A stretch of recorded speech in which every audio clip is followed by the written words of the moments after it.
Bismillahirrahmanirrahim. Starting with the name of Allah, the Merciful, the Beneficent. I hope you are all fine and must be busy in your Eid activities and in the planning and programming for the coming days of Eid, along with the fear and the complications associated with the pandemic of COVID-19.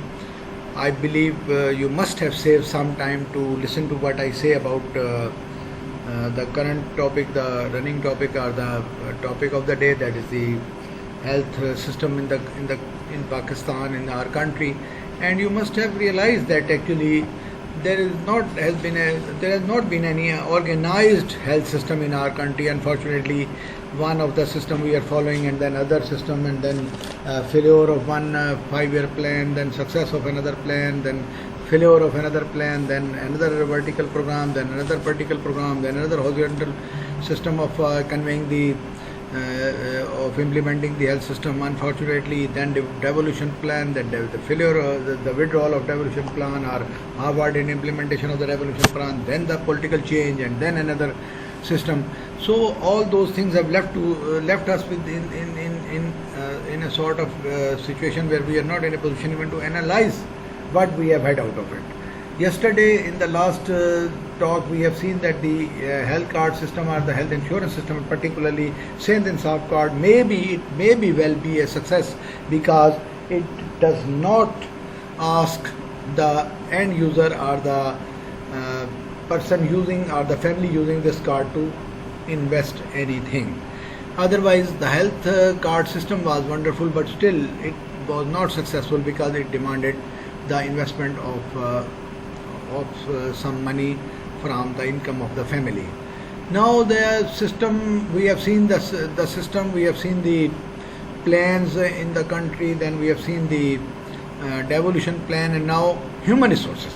That is the human beings involved in the healthcare delivery of the healthcare. Unfortunately, again, this is again a haphazard idea.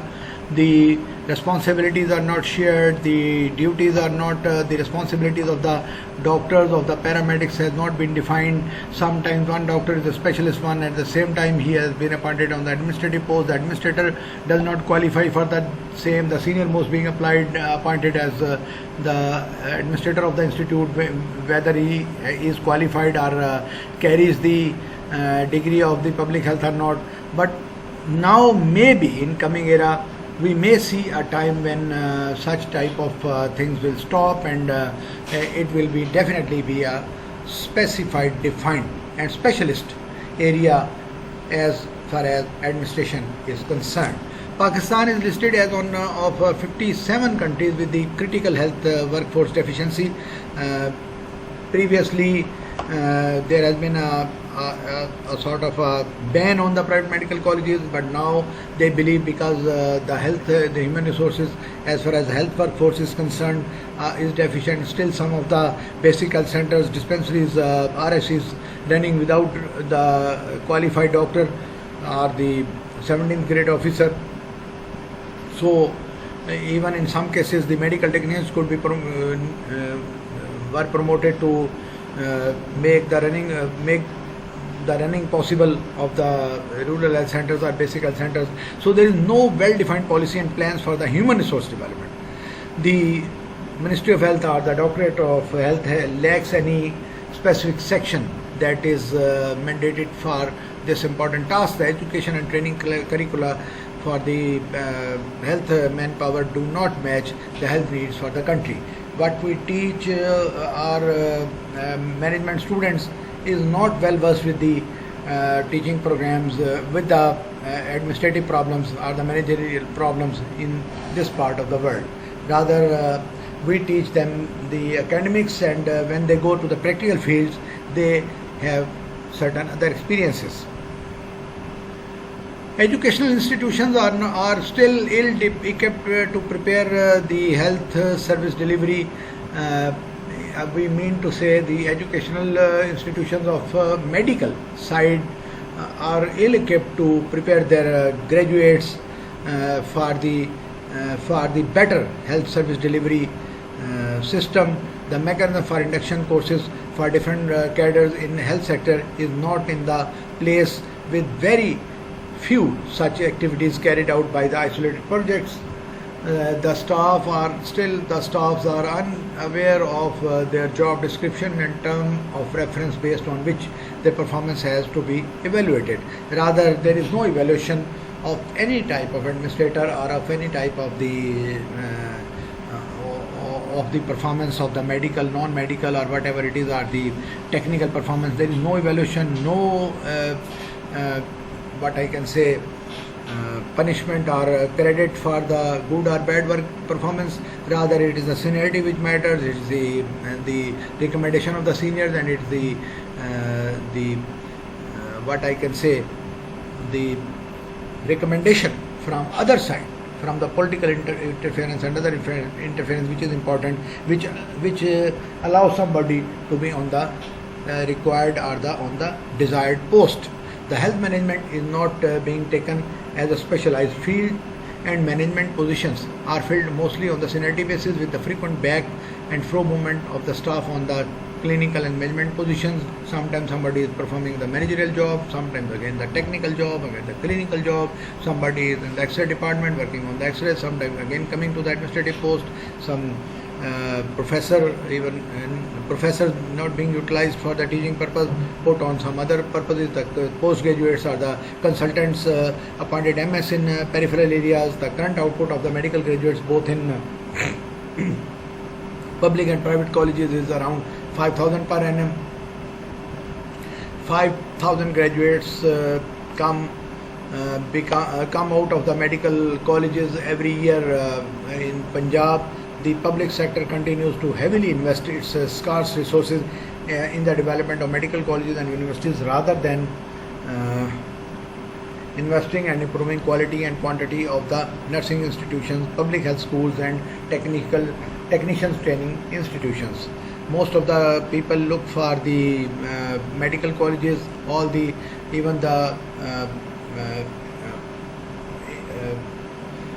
lesser number of the hospitals containing lesser number of beds have been attached with the medical colleges. Even the hospitals not serving for the medical purposes, for the clinical purposes, have been attached, and the visits being made on the fake patients to get registration. So that is again a sort of a complication. The sort of paramedics training is not there, although there is a growing interest to address the identified shortcomings in human resources, including the scarcity of nurses, midwives, skilled birth attendants, dentists, and pharmacists. Further scenarios for tackling the maldistribution of the health professionals and the imbalances in the skill mix across the country have not been developed. Shortage of professional and technical staff is also an important consideration in the delivery of preventive services. The preventive training is not there. Many people do not rely on prevention, rather they go for the curative purposes. Most of the hospitals, they have got the preventive facilities, but still they do not go for the for such activities like the seminar, the workshops, or the pamphlets, or the placards, or whatever, walk, or whatever it is. They do not go for it. Rather, they straight away, even the district level hospitals or even the tertiary care hospitals, straight away they believe on the curative purposes. The trained public health professionals most often opt for private sector jobs due to better remuneration. Furthermore, dispensaries in the distribution of the doctors and their placement in the rural versus urban areas are well recognized. Scant attention has been paid to setting standards for the performance and their monitoring. In fact, I can say that there is no monitoring as far as the performance of the medical or the technical staff is concerned. Even rather, those who are what I can say, who are on the seniority list, they will be promoted. There is no question that whether they have performed well or not during their tenure. Absence of a well-defined policy on the human resource development, lack of formal in-service training, or even if there is training, people do not prefer going for the training to other cities. Rather, they prefer on making their own practices in their own towns. The low number of certain categories for the health professionals, migration of the skilled workers. The skilled workers like to work for the more money in the Arabian countries, or in the what I can say, the developed countries like America and Europe.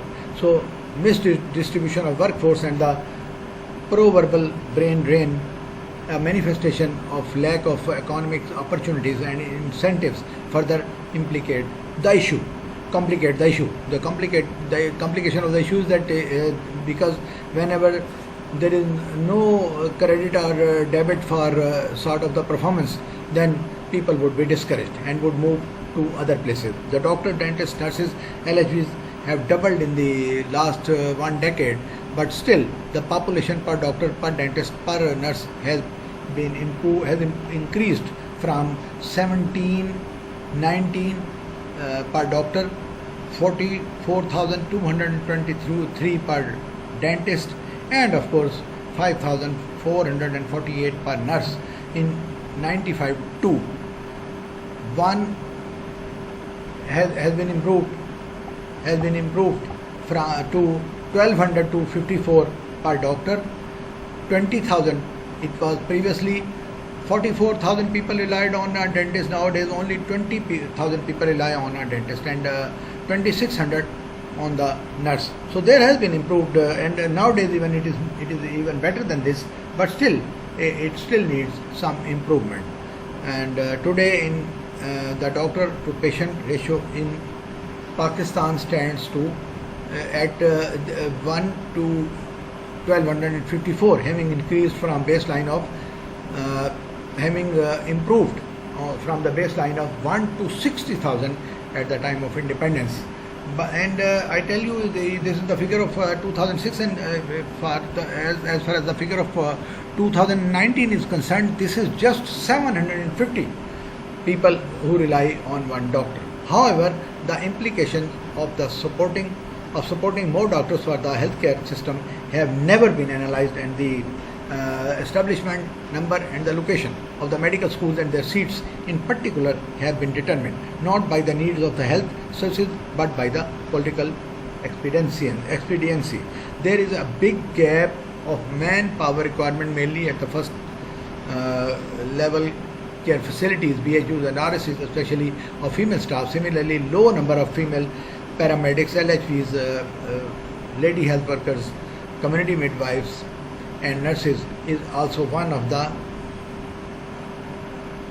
main reasons for vacant positions of the female paramedics in those health facilities in rural areas.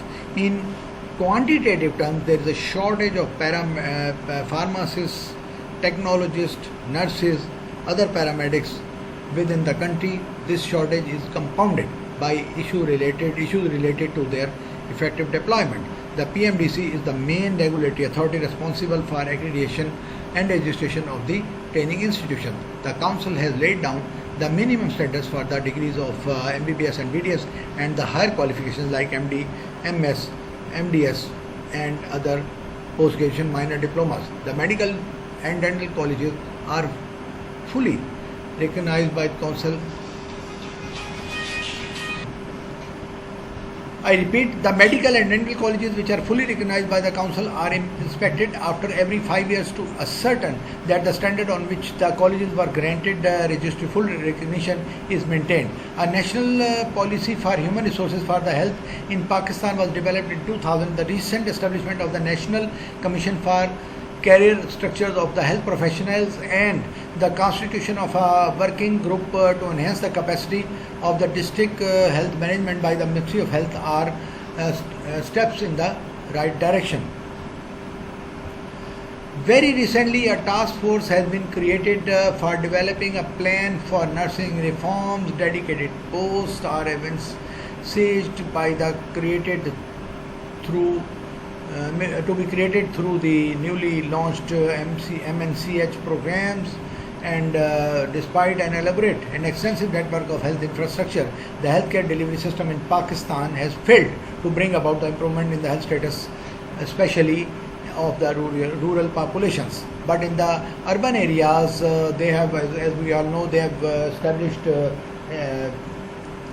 healthcare commission, which looks after the standards of the hospitals, of the general practitioners, of the other establishments, and as far as the what I can say, the other registering agencies are concerned, for the specialized care, blood transfusion authority role of ministry has been given, and our director is there who looks after the standards of blood transfusion in the country. So still the healthcare delivery has been looked after very carefully, but because it's all haphazard, so that is why sometimes a desired standard is not achieved. The health system is characterized by inadequate expenditure, poor quality of services, poor access to and utilization of the services. The government facilities utilization studies show that it is approximately 0.3 to 0.7 consultations per capita per year, which is far from minimum standard of around 2 visits. Maybe this is more in the developed countries like United States of America. The most commonly cited reasons are inaccessible facilities, lack availability of the medicines, and non-cooperative staff. The referral system is not functioning properly. Many patients bypass the first level care facilities as they are dissatisfied with the quality of services being offered and access directly to the secondary or tertiary healthcare hospitals. Secondly, they live in the vicinity. Thirdly, they are affording, they believe that they should go to the tertiary care hospital, or they should go to the consultant directly, even for the minor illnesses. And some of the poor people, they have got serious illnesses, but still they are unable to contact the consultants. Only 33% of the rural population is in excess of 5 kilometers of course, which is the distance of anybody from the rural health center. So there are also significant provincial differences between the access being best in Punjab and worst in Sindh. That is again a sort of analysis by somebody. In private health sector, 106 hospitals, 120 small hospitals, and more than 25,000 general practitioner GPs, 300 maternity homes, and 340 dispensaries are providing healthcare services. Be careful, those are the ones who are registered. Maybe the correct figure is more than that, which are mostly biased towards the urban areas. And now the pharmaceuticals, of course, the medication, of course, the chemicals or the other equipments, other utilities used for the medical treatment. So again, that is the area where some of the people have progressed much, and the progress at the country level could not be made. The imported medicines are being utilized much, or the other medicines, unregistered medicines are there, the Hakim, the homeopaths, the tips, every sort of medicine is being utilized. So all those things are again complicating the health system. But still, it is the pharmaceuticals which field still has some direction, and again it is earning for the people who have finance for it, or in this field. Account for the major share of the private health expenditure in the country, accounts for the major share of private health expenditure in the country, and Pakistanis spend more than 80% of their total health expenditure on buying medicine due to lack of public financing, relatively higher prices, and the virtual absence of health insurance and reimbursement schemes.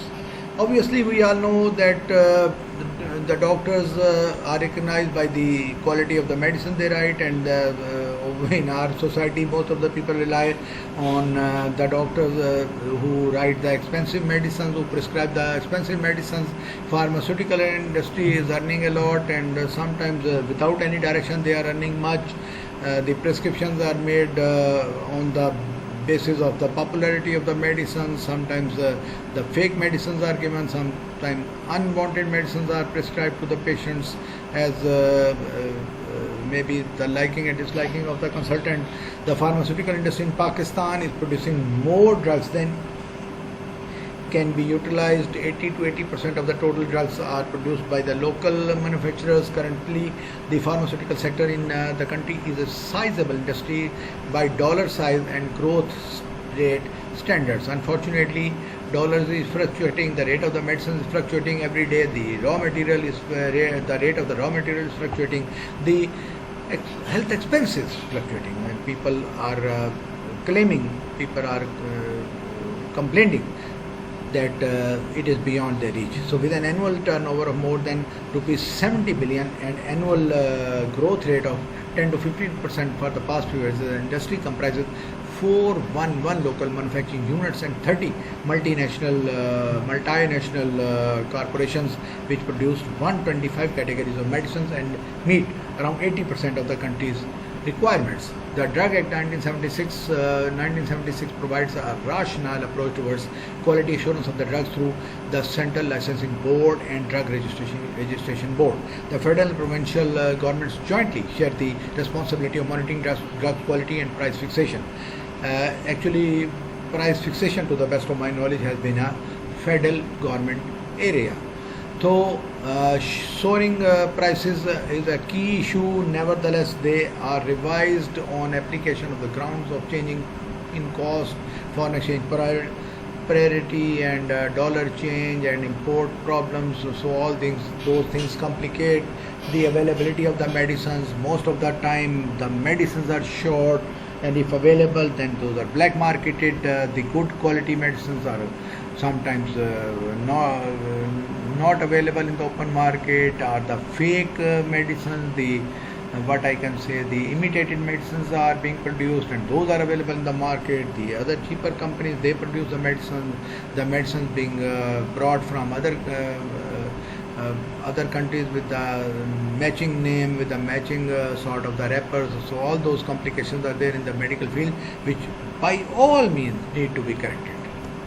Then is finally the national level projects run by the Ministry of Health through the provincial health departments. So just I mentioned the programs for your consideration. The national program for family planning and primary health care, we all know that the separate name, Benazir program, the Prime Minister program, the government program, the Pakistan program, and now finally the national program for family planning and primary health care being run on the aid from the international agencies and the lady health workers and lady health supervisors being appointed for such programs. Then is the expanded program for immunization. We all know everybody in this part of the world, in Pakistan, needs to be immunized for 10 diseases after birth.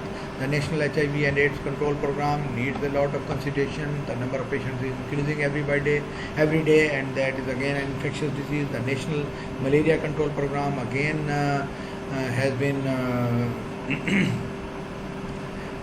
I must say the havoc for the last few years.